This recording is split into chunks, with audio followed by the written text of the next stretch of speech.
telling him about the family in need, and his kindness has inspired others. The president of St. Nicholas Ukrainian Orthodox Church told us today a family in Orlando who saw the story called to say they would also welcome Ukrainian refugees in their home, and others called saying they would help too.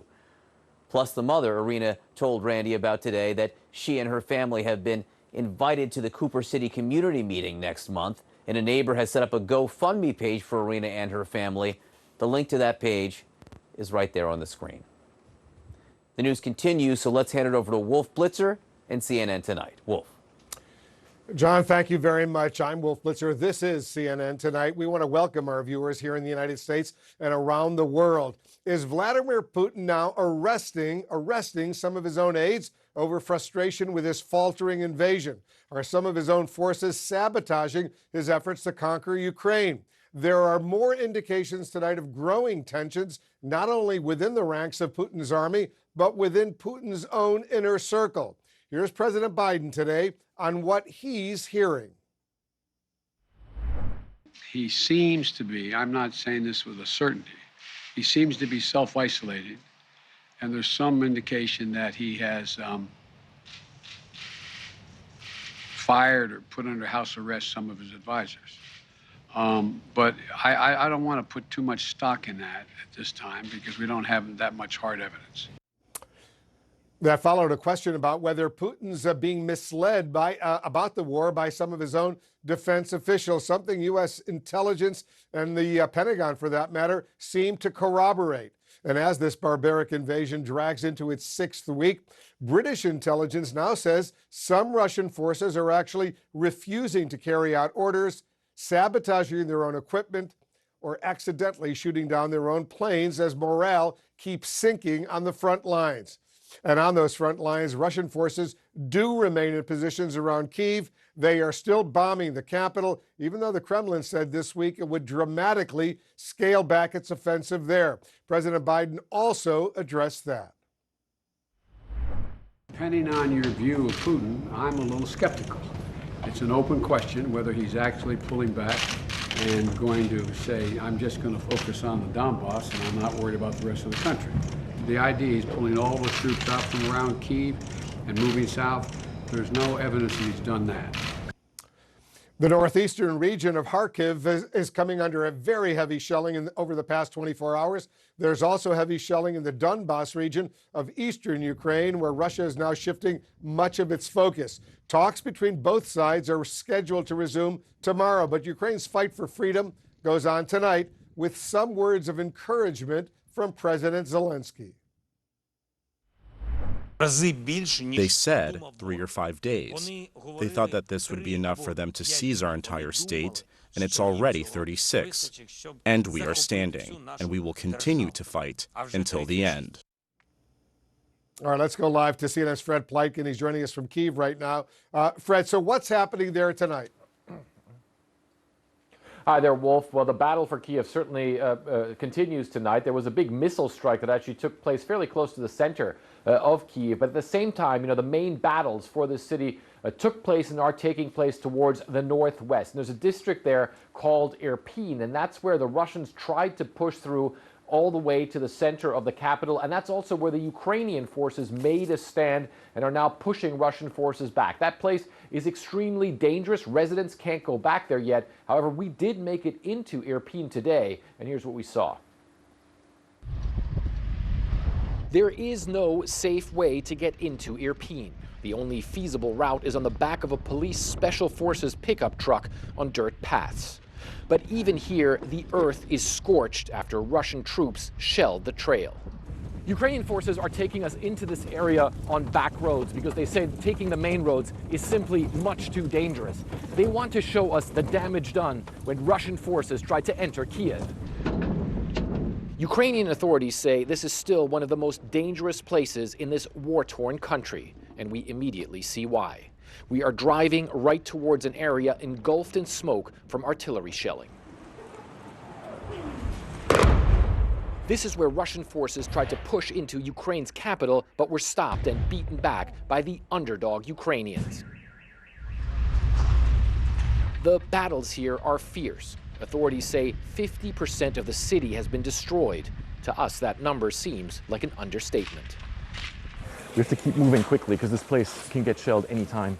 Ukraine's national police now patrols Irpin again, but their forces frequently come under fire, the chief tells me. Just yesterday, our officers who were searching for dead bodies, they were shot at with mortars, he says. They had to lay under the bridge and wait for it to stop.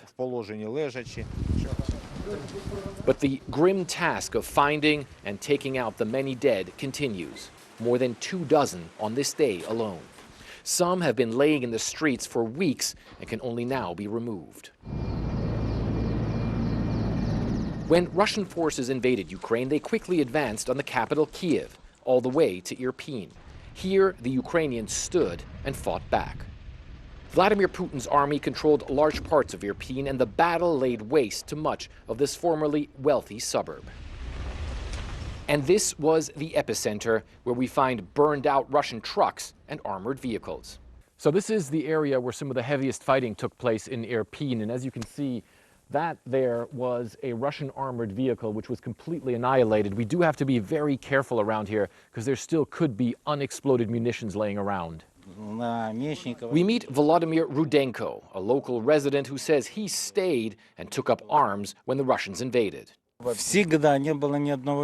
Always, there was not a single day when I left town, he says, even during the heaviest fighting. It must have been difficult, I ask. Just so you understand, he says, once there were 348 impacts in one area in one single hour. And the battle here is not over. Suddenly, Irpin's mayor shows up with a group of special forces saying they're looking for Russians possibly still hiding here.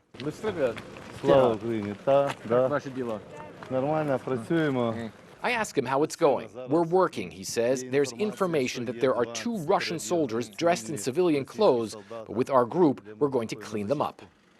Ukrainian forces say they will continue the fight and further push Russian forces away from their capital. The deputy interior minister saying they need the U.S.'s support to succeed. What do you need from the United States? Everything. Military support, first of all. Weapons to help the Ukrainians expel the invading army, they hope, and finally bring this suburb out of the reach of Vladimir Putin's cannons. But at this point in time, Wolf, that district is still very much in the reach of Vladimir Putin's cannons, and certainly there is still a lot of shelling going on in that area, and especially towards the northwest of Kyiv. Nevertheless, the troops that we found down there, the Ukrainian troops, their morale seemed to be very high. They were obviously very happy about the fact that they were confronted with this Goliath army, the Russian military, that was trying to blast through there and thought they would just wipe them aside. But they took a stand and they managed to beat the Russians back, and they say they will continue to do so, Wolf. Fred Pleitgen, stay safe over there. Appreciate it very, very much. The Russian Ministry of Defense says it will reopen a humanitarian corridor from Mariupol tomorrow. French and German leaders asked for that corridor to be reestablished. Within the city, life for so many who remain is one without electricity, without water, a life where people are left to cook and eat out in the elements. The heartbreaking reality is apparent when you see one little boy wounded in Mariupol in a hospital more than 120 miles away, calling for his father. He is being treated in another part of the hospital. I want to warn our viewers right now, this hurts to watch.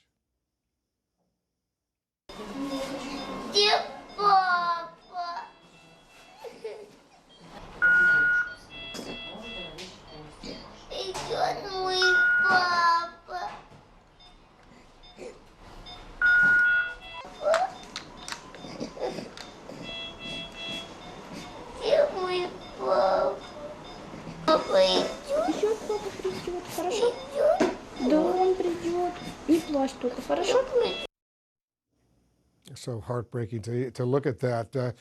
That's what's going on in this horrible, horrible war that Putin started for no reason at all. I'm joined now by the former U.S. ambassador to Ukraine, Stephen Pifer, and the former NATO Supreme Allied Commander, retired General George Jalwan. To both of you, thanks so much for joining us. Heartbreaking to see those images. General, let me start with you. Tonight, President Zelensky is warning that Russia is preparing for what he's calling powerful strikes in the east and on Mariupol in the south.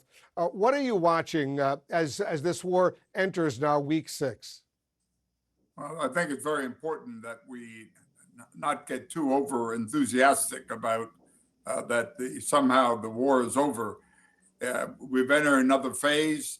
Uh, there's a tremendous firepower left within the Russian forces, and there's more coming.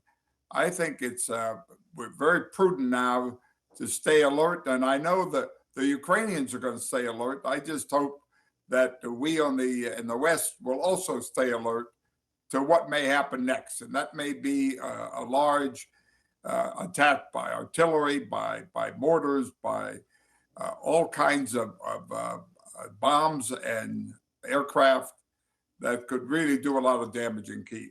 You're absolutely right. You know, Ambassador, the intelligence now suggests that Putin is isolated, that he's angry at his top advisors. How could that impact this war and any potential, if there isn't any potential, for negotiations? Well, Wolf, I think Putin's isolation is a matter of concern. Bear in mind, even before COVID, he worked in a very small inner circle, mainly that consisted of people like himself from the security services. So it was a group of people with a very similar worldview. And so I think you have to ask questions. Is he getting accurate information about the true extent of Russian casualties and Russian material losses in Ukraine? Is he talking to people like the head of his central bank, who reportedly tried to resign a couple of weeks ago? She's a very competent person, but has he had a chance to talk to her and get a sense of just how badly the Western sanctions are going to begin to bite into the Russian economy? And again, it's a Kremlin that I would argue probably didn't understand that much about Ukraine. It's strange to say, but it really looks like, particularly with the initial assault on Kyiv, that the Russians actually believe their own propaganda that they would be welcomed as liberators. Yeah. And they're finding now just how hard the Ukrainians are prepared to resist. They certainly are. You know, General, when you look at the maps around Kyiv and Kharkiv, for example, are we beginning to see Ukrainians actually retaking territory? Yes, and they're going to do that all along the front, but that should not fool us into thinking that there's not a heavy attack coming. I think there's a lot of firepower, a lot more conscript troops were called up, and they have the advantage in terms of artillery and air, and could do a lot of damage. That's why I hope we're looking not just at the battlefield, but we're looking at the total space between Ukraine and Russia and what follow-on forces may be coming. That's how they operate. Let me follow up, General, because as you know, the UK intelligence chief says some Russian troops are actually refusing to carry out orders. Russia's also adding 135,000 new conscripts. What does that tell you? Well, I went through that. I've been watching the Russians and the Soviets since 1962, and they have very poor morale. Their troops are not very well disciplined. They have poor leadership, and the troops attack their officers. So this is nothing new. I just think you have to look at the potential that the Russians have, and that's still a lot of potential. And we've got to look at that, not just what's happening with some of the soldiers. Yeah, they still have they still have chemical weapons. They still have tactical nuclear weapons, God forbid. Ambassador, as you know, President Zelensky has now addressed 17 international parliaments, including the U.S. Congress, as well as the European Council, the G7, NATO. How effective are his pleas to the international community? Because he keeps repeating the same desperate requests.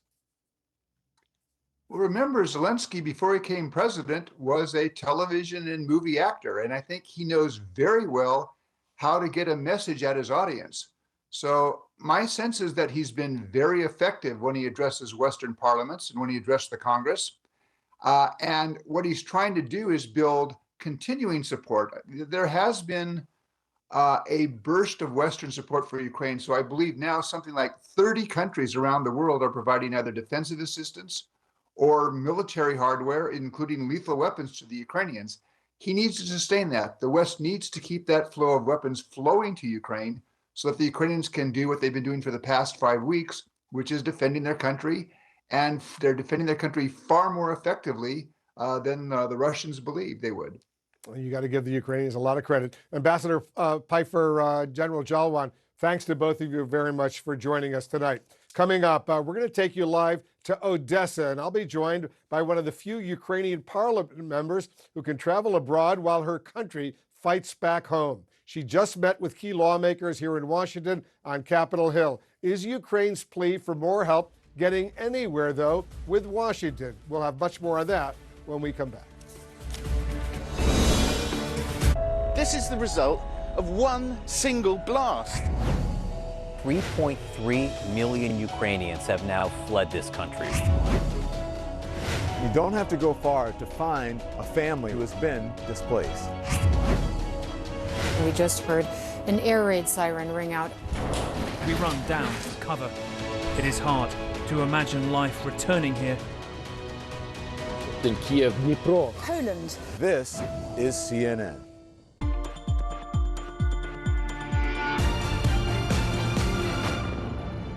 Everywhere that there are people, they can be exploited. And it is the most profitable form of business today. And in my opinion, the most evil form. My name is Jeannie Mai Jenkins. I'm a television personality and the executive producer of Surviving Sex Trafficking. And I'm talking to you from Atlanta. Surviving Sex Trafficking is a documentary that follows the lives of 5 survivors who are able to tell us about their traumatizing situation with sex trafficking. The dangerous thing is trafficking doesn't happen instantaneously. It's a process. It's a process of building a relationship with somebody, building trust. And trafficking preys on people's dreams. Every single one of us have dreams. And trafficking finds a way to learn what your dreams are, and that trafficker preys on what your dream is and then gives you an exchange or some type of promise through either a relationship or love or affection or money in order for you to make your dreams come true. And that's why our film is intended to educate you, to inspire you through the lives of these survivors, but more than anything, tell you the stories of these 5 women who were trafficked in very different ways and how it could happen to anybody you know as well.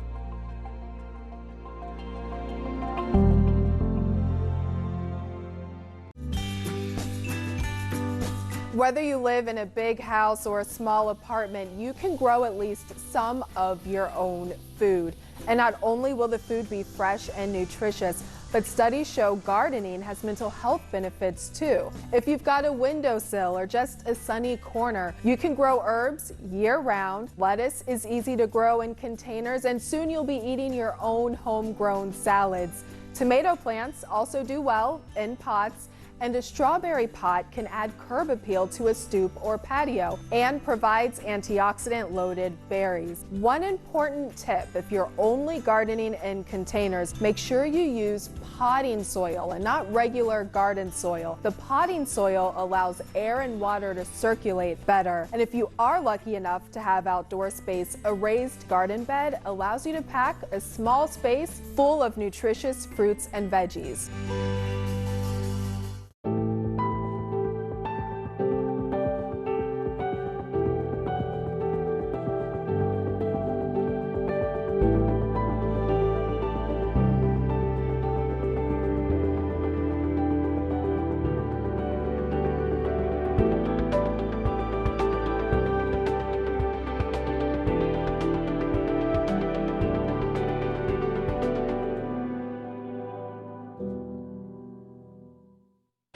Out front tonight, a potential breakthrough in treating coronavirus. We've gotten very little help from the federal government. Could all this spending lead to a bigger economic crisis?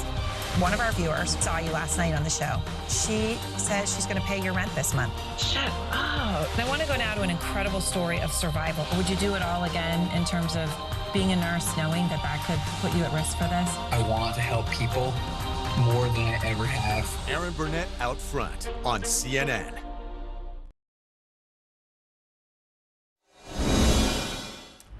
Tonight, the Pentagon believes a, quote, small number of Russian troops are beginning to reposition as they maintain pressure on Kyiv and other cities. That movement, by the way, comes as Ukrainian officials announce there are no more Russian forces on the site of the Chernobyl nuclear power plant. Our Ed Lavandera is joining us right now from Odessa in Ukraine. So, Ed, what's the latest? What do we know? Hey there, Wolf. Well, as people are closely monitoring what is happening with the troop movements in the north of Kyiv, the airstrikes throughout most of the day also continued. But the real question and the belief now is that Russian forces are regrouping, retreating back toward Belarus to regroup and refit their forces, and will begin focusing on that Donbas region in eastern Ukraine and also along the southern part of Ukraine. And the concern is that it would begin moving along the northern coast of the Black Sea and the Sea of Azov and start making its way down from Mariupol and continuing southward toward Odessa. The UK Minister of Defense said tonight that there are about 2,000 troops in the Georgia region that are being redeployed to be moved into eastern Ukraine. So that's where all of the focus is, and what Ukraine is bracing for now is a renewed push into that eastern contested area, and what all of that means for the Ukrainian forces is still very much in the air. President Zelensky was saying tonight that they will continue to defend as hard as they can in all of these regions. This is what they are bracing for. I think one of the questions that really remains up in the air as well at this time is just the timing of all of this. How long will it take for those Russian forces to make their way and reposition themselves to renew that focus on eastern Ukraine? You're just west of Mariupol in Odessa, where the people there have been bracing for Russian attacks. How are the people preparing right now? What are you seeing at? Well, this is a key port city for Ukraine on the Black Sea. Losing Odessa would be devastating. It would essentially mean that Ukraine becomes a landlocked country. Much of the city center has been fortified into a lockdown situation. We toured that area earlier today, and it is void of life. It is just all fortified, military presence heavy. There are some people living there still. They have permission to kind of come in and out, but businesses are closed and it is all shut down. There are other parts of the city where life is going on as normal, though. Wolf? All right, Ed, be careful over there. Ed Lavandera in Odessa for us, watching what's going on. Members of the House today introduced the bill to hold Vladimir Putin accountable for potential war crimes. The legislation focuses in on strengthening U.S. efforts to collect evidence of those alleged crimes, and that comes amid the growing calls from Republican lawmakers for the White House to speed up weapons transfers to Ukraine. Joining us right now is a key member of Ukraine's parliament, Yevhenia Kravchuk is joining us. She met with members of the U.S. Congress and others in the U.S. government on Wednesday. Yevhenia, thank you so much for joining us. Thanks for all you're doing. What is your message to your American counterparts in the U.S. Congress during the course of these meetings? Thank you so much for having me. So our messages were really, straightforward and simple. We do need more weapons to be brought to Ukraine because your previous speakers, the general, were speaking the truth. I mean, the Russians are repositioning, and actually the situation on the battlefield will decide, how it will proceed. So by the time they are regrouping, we understand their plans. We're not naive.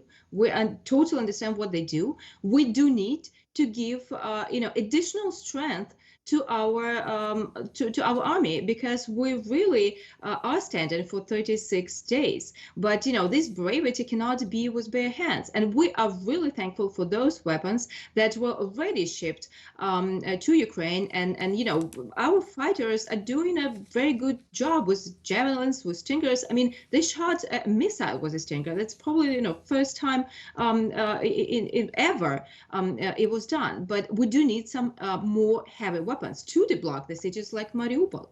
We would have the air defense systems because they're sending missiles from the Black Sea, from very, very long distance, and we do not have enough of that air system in Ukraine. So we would need that, and would need also the fire jets, to do our job of closing the skies for ourselves. And we don't need any other army's boots on the ground.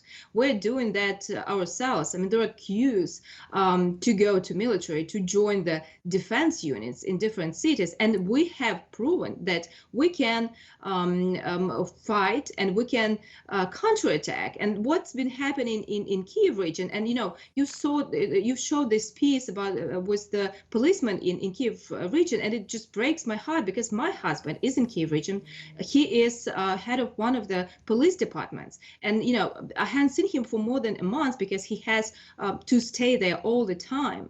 And he sent me a message today with the numbers of small villages that were liberated by our army. And you should have seen how these Russian tanks are, leaving, fleeing. They put even puppets on this. So they, a bunch of murderers, killers, and the war criminals and rapists.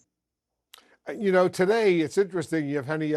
House lawmakers here in Washington introduced formal legislation to hold Putin accountable for potential war crimes. You said you presented a file on Ukrainian children who have been killed in this war. Can you tell us more about the contents of that file?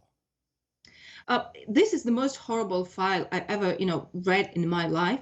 And every time every day I go to another meeting, I have to cross the number. Why? Because the number are growing.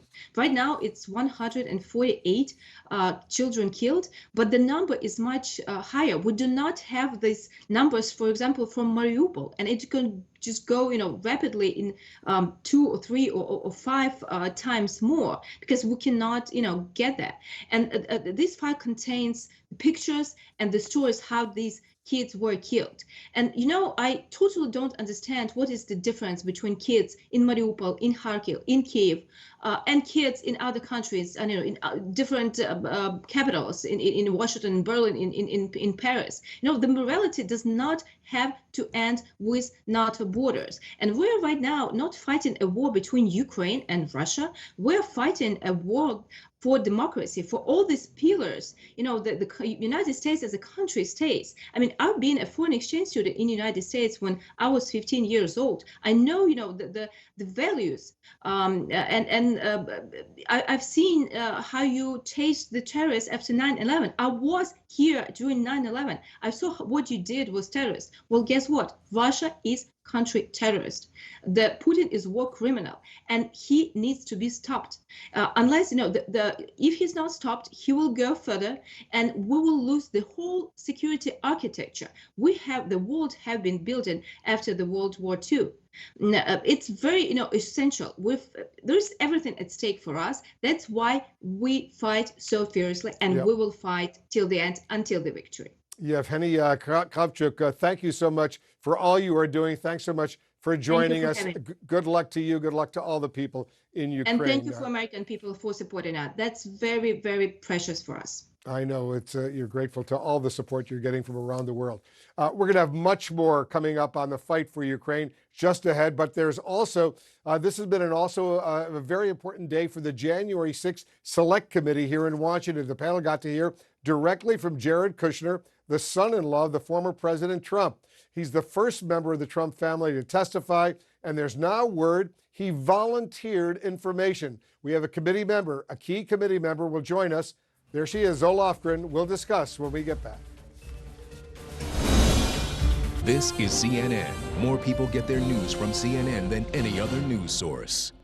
You can help the refugees from Ukraine. Join the over 70,000 who've already raised millions for food, shelter, and more. Explore CNN.com/impact. Click to take action. Today, we live in an unpredictable environment, and news races around the world at breakneck speed. Our engine continues, our impetus, our momentum. My show brings you the latest news and top news makers. Give me the facts on voter fraud. There has never been a moment where voter fraud has affected the outcome of an election. And we also dive below the headlines to explore vital issues impacting our lives. Normally, this theatre would be filled with people and art and debate and energy, and so now we have to rely on the two of us. How interesting is it to be Tyler Mitchell today? It's crucial we make sense of what's happening. There seems to be some confusion that maybe you can clear up. Where are the US forces in Syria going? And fully understand what's at stake. What's happening now in the world is a great thing because people are talking about subjects they never did before. Amanpour, tonight on CNN.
When you travel the world, make sure the world travels with you.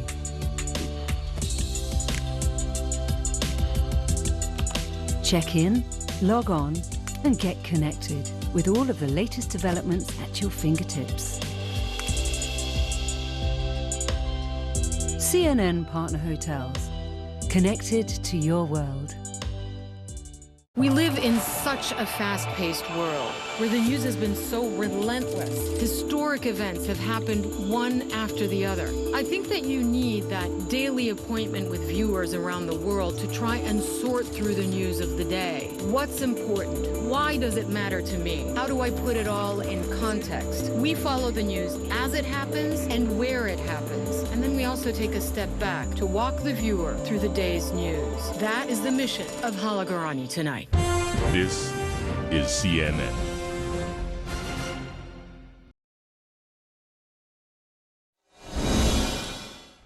We'll have more on the fight for Ukraine tonight. That's coming up, but a busy day, a very busy day in the January 6th investigations. For the first time, a member of the former president's family speaks with congressional investigators. We're talking about Jared Kushner, Trump's son-in-law, who spent more than 6 hours talking to members of the House Select Committee. One of those committee members is joining us right now, Democratic Representative Zoe Lofgren. Congresswoman, thank you so much for joining us. Were you surprised at how much information the former president's son-in-law actually volunteered? Well, as you know, Wolf, our committee rules don't allow us to discuss the substance of interviews without a vote of the committee, which has not occurred. But you can imagine if the interview went on all day long, which it did, that it was a useful exchange. We appreciate that Mr. Kushner came in voluntarily and spent this time answering questions. It's important. Yeah, I assume you don't have to give us the substance, but I assume he answered all your questions, right? Well, what he could remember, he responded to. The length of today's interview, more than 6 hours, would seem to cover a lot of ground, a lot of territory. Do you expect to cover that same amount of information, for example, with his wife Ivanka? Should she meet with you as well? Well, we're still engaging with her counsel, and we do hope that she will come in and talk to the committee. It just depends on, there is a lengthy process going through the events leading up to January 6th. Obviously, we're interested on what happened the day itself. It was a terrible day for the United States, but it didn't just happen randomly on January 6th that thousands of people came and brutalized the police and tried to stop the transfer of power. So there were steps leading up to it, and we need to uncover all of those steps. And not every person who talks to us was part of the plot, but people heard things, people saw things. So, it's understandable that the media attention goes to those few who have defied the committee, and wrongfully so. But meanwhile, hundreds and hundreds of people, including individuals who are part of the former president's inner circle, have come in and talked to the committee at great length. And so we've learned quite a bit. Let me play something for you from Monday when you and several members of the Select Committee were calling for more action from the Department of Justice. Listen to this. This committee is doing its job. The Department of Justice needs to do theirs. We are upholding our responsibility. The Department of Justice must do the same. Attorney General Garland, do your job so that we can do ours. So, Congresswoman, what's your response today to the news that the department's criminal probe is actually gathering information about the planning of the January 6th rally and the effort to subvert the 2020 Electoral College vote? Well, it's obviously quite interesting, although, as you know, they're the prosecutors and we're just the legislative committee. But I think those comments made by myself and other members were really directed at the lack of action on these referrals we've made for scofflaws. Mark Meadow was the chief of staff, and he asserted some kind of executive privileges, refused to come in. You can't do that. That's not what the law provides. If you think you have some privilege, you have to come in and assert that question by question. And clearly, there were questions we had for him that we let him know about that had nothing to do with his discussions with the president. His discussions with state legislators, that wasn't privileged. And certainly he's published a book where he talks about things and he's waived the privilege. So really, it's very frustrating. I mean, the department has to do what it thinks is right. We all understand that, but we're not getting any action. And his behavior was in violation of the law. So there's some degree of frustration, yes. I'm sure that will continue at least for a while. Congresswoman Lofgren, thanks so much for joining us. You bet. New information also coming in tonight on the chaos at the Oscars. So what happened immediately after the actor Will Smith stormed the stage and slapped comedian Chris Rock? We're learning more right now about the role of police that night. Brand new information from a top producer of the award show. That's coming up next. I'm David Culver in Beijing, and this is CNN.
Long before there were refrigerators, people all over the globe were fermenting food to preserve it. The first humans were fermenting food as early as 6000 BC.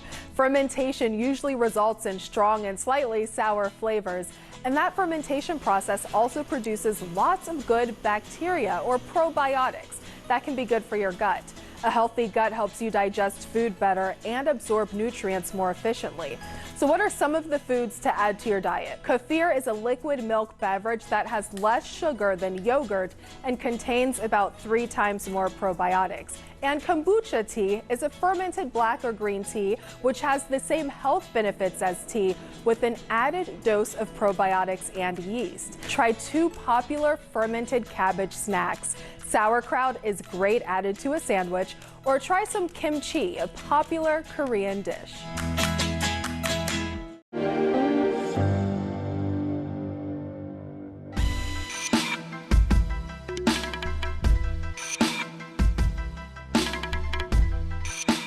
I'm Andrea Vena. I'm the Chief Climate and Sustainability Officer at the European Space Agency.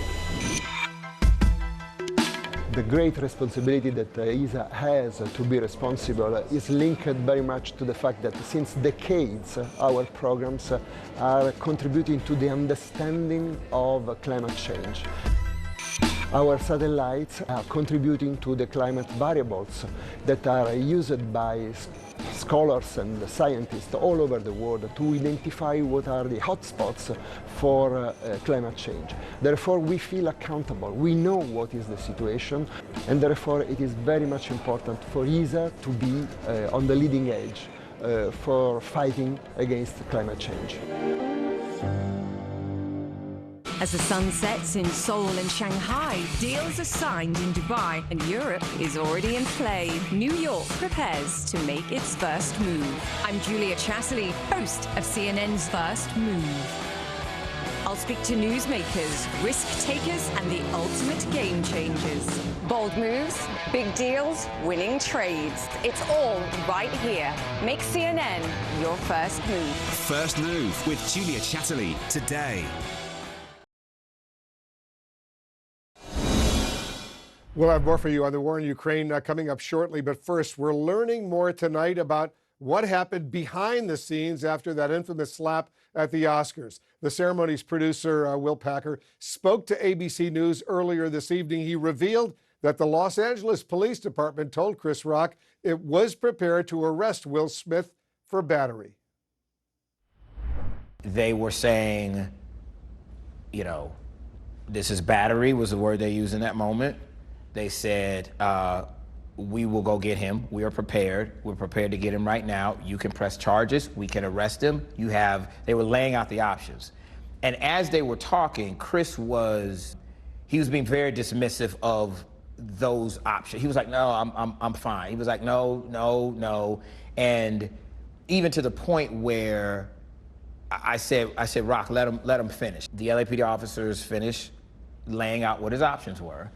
And they said, you know, would you like us to take any action? And he said no. He said no.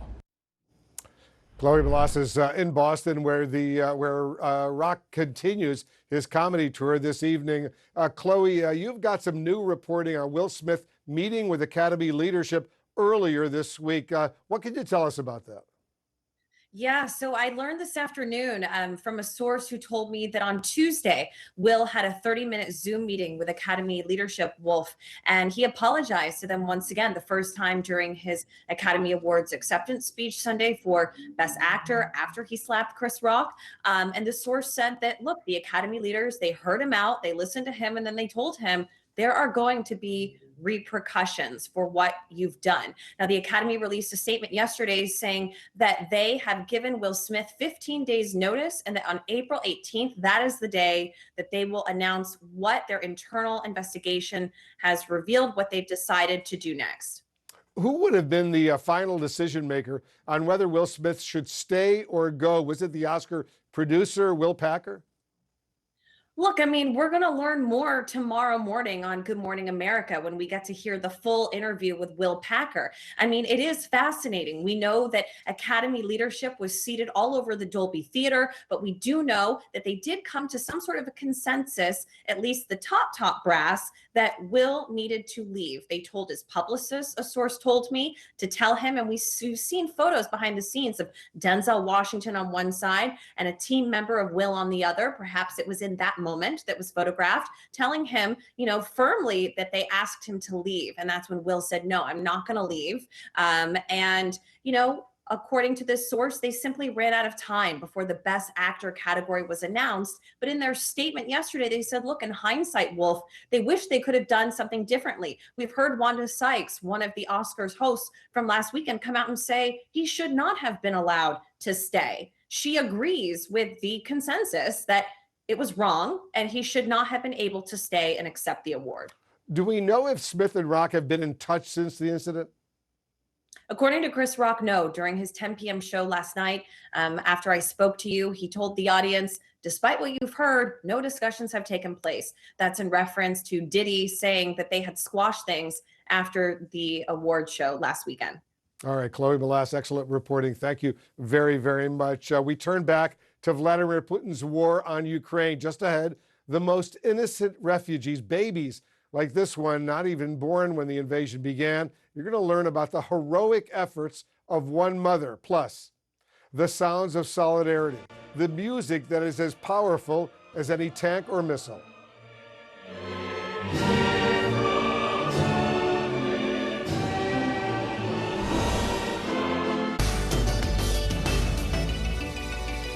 The phrase simple but elegant perfectly describes any Calatrava. And any Calatrava shows what Patek can do with very little. The first version of the Calatrava was launched in 1932, and the Patek Calatrava was inspired by the Bauhaus design principle, and we can see that in the most vintage and the most modern Patek Calatravas in the lineup. Another point is, the visible parts of the watch, the case, the lugs, the hands, are all exquisitely finished. By finish, I mean the hours a craftsperson spends polishing those parts. The Patek line of watches, and specifically the Calatrava, is a simple and elegant designed watch that is definitely most certainly timeless, and I think it embodies the saying that they have that you never really own a Patek, you merely look after it and kind of take care of it for the next generation.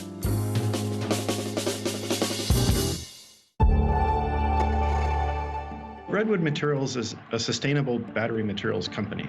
So, we focus on, building a closed loop ecosystem for lithium-ion batteries. We recycle old lithium-ion batteries of all different types, both automotive, but also consumer electronics. We take the materials out of those batteries, refine them, extract them, and then remanufacture them into new components that can go directly back into battery manufacture. So I see this eventually, going to be the vast majority of the materials that are going into batteries that will be recycled in the future. Batteries are amazing because they are so recyclable. More than 90% of the materials, those critical materials in the battery, can be reused many, many times without degradation. I think people are really realizing the benefits of having a high recycled material content, both in terms of the environmental footprint of the batteries, but also the cost of those materials.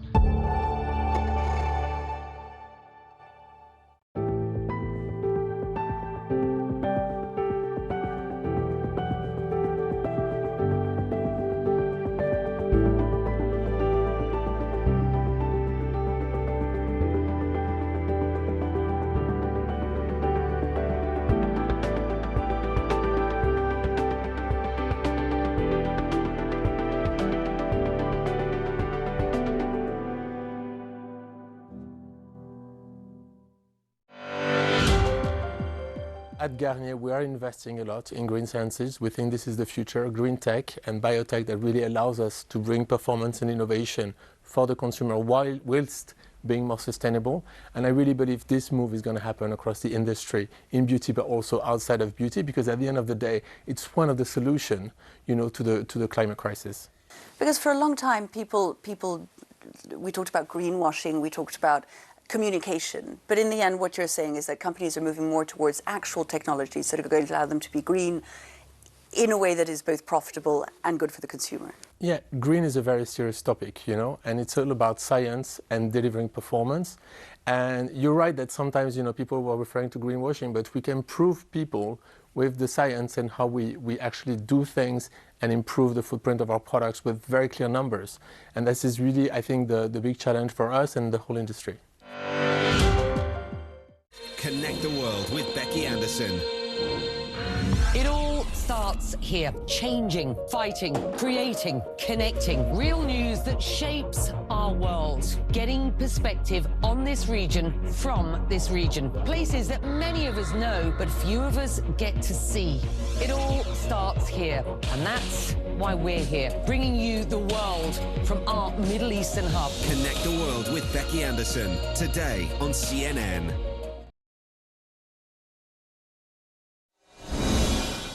The UN now says more than 4 million people have fled Ukraine over the past 6 weeks. That's nearly 10% of the country's pre-war population. Most of the refugees are women and children, and some are women who escaped Ukraine to give birth in a land that is free of war. CNN's Kyung La follows their stories at a hospital in Poland that's offering free medical care to all Ukrainian women. Born just hours ago in Poland, baby Adelina is already a survivor of the war in Ukraine. Is it hard to be happy? Звичайно. It is, she says. Adelina is Kristina Pavlyuchenko's first child. You feel guilty? Why? Because I left, she says. Left her home in western Ukraine. The war had begun. The bombing neared their city. Pavlyuchenko escaped by bus, then walked on foot across the border. Paramedics rushed her to the hospital. She delivered Adelina a month early, separated from her family. Mama, сестра. My mother, sister, grandparents still in Ukraine. He's killing our people, she says of Vladimir Putin. How could anyone be so cruel? I'm terrified. I'm terrified that something like this can happen, that you can lead your everyday life and all of a sudden, because of decisions that you have no influence upon, there is a war and you have to flee. It's unbelievable. It's terrifying. Dr. Magda Duch is a psychiatrist at Inflanka Specialist Hospital in Warsaw. The hospital, focused on treating women, has seen 80 Ukrainian patients this month, delivered 11 babies, and treated cancer patients like 58-year-old Tatiana Mikhailuk. I ran with my granddaughter in my arms, she says. Missiles had already blown out the windows in their building. As they fled, something exploded next to their car. Her city is now occupied by Russians. She's grateful for her doctors at the hospital and the free health care in Poland that's treating her cervical cancer. Kristina is one of the doctors. We're not using her last name because she herself is also a refugee from Ukraine, a mother of a 5-year-old and the wife of a Ukrainian military man. Your husband? My husband has been in the military since 2014. At the moment, he's in Lviv. So you had to leave your husband behind? Yes, she says. Now in Warsaw, I can't sit and do nothing, she says. I have this opportunity here to help women who fled the country. With each breath, baby Adelina offers her mother a respite from the war. What will you tell your daughter about her birth? The truth, she says. We will tell her everything as it was. She should know the truth.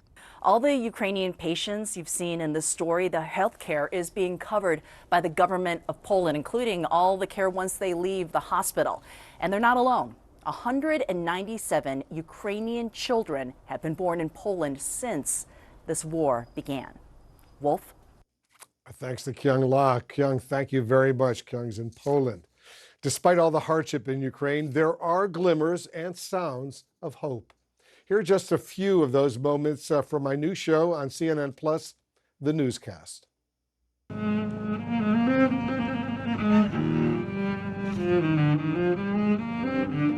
Not all sounds coming out of Ukraine are those of explosions and gunfire.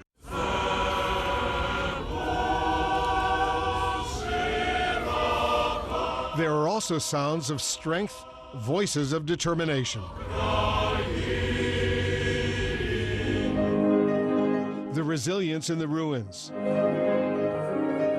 Home video of a Ukrainian woman playing the piano in her bomb-damaged apartment, viewed nearly 1 million times.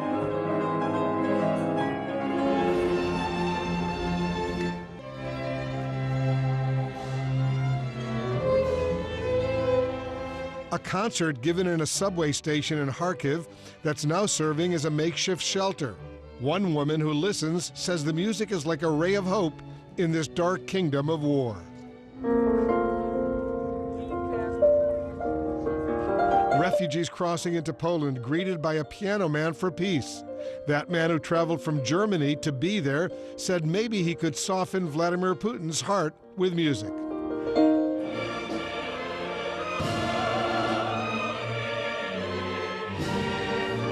Throughout the war, when the attacks have paused, ordinary Ukrainians have gathered to sing their national anthem. So as the